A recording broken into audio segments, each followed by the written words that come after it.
ایک पुराने बाजार में एक अमीर ताजिर अपनी दुकान पर बैठा था। वो अपने माल व दौलत पर बहुत गुरूर करता था और गरीब लोगों को हकीर समझता था। इसी दौरान एक बूढ़ा मजदूर वहां आया। उसके कपड़े पुराने थे और चेहरे पर थिकन साफ नजर आ रही थी। इसने अदब से कहा, जनाब, मुझे कुछ अनाज चाहिए।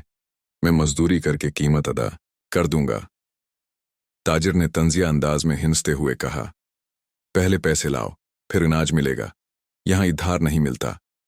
बूढ़े ने आजिजी से जवाब दिया, मेरे बच्चे भूखे हैं, अल्लाह के नाम पर थोड़ी मदद कर दें, मैं कल मजदूरी करके वापस दे दूंगा। लेकिन ताजिर का दिल न पगला। उसने गुस्से से कहा, मैं कोई खैराती उदारा नहीं हूं, जाओ यहां से। ये सब बातें एक नेक दिल नौजवान सुन रहा था। वो आगे बढ़ा और बोला, अगर इजाजत दें तो मैं इस बूढ़े की तरफ से कीमत अदा कर देता हूं।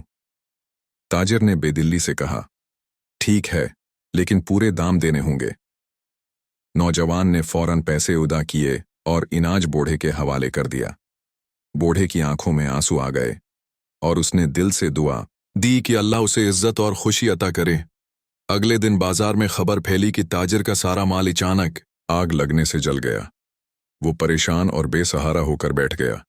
इसी वक्त वही नौजवान आया और खामोशी से उसके पास कुछ रकम रख दी। ताजिर हैरान होकर बोला, मैंने तो तुम्हारे साथ अच्छा सलूक नहीं किया था, फिर तुम मेरी मदद क्यों कर रहे हो? नौजवान मुस्कुराकर बोला, नेकी का बदला बुराई नहीं होता। अल्लाह इंसाफ करने वालों और मदद करने वालों को पसंद करता है।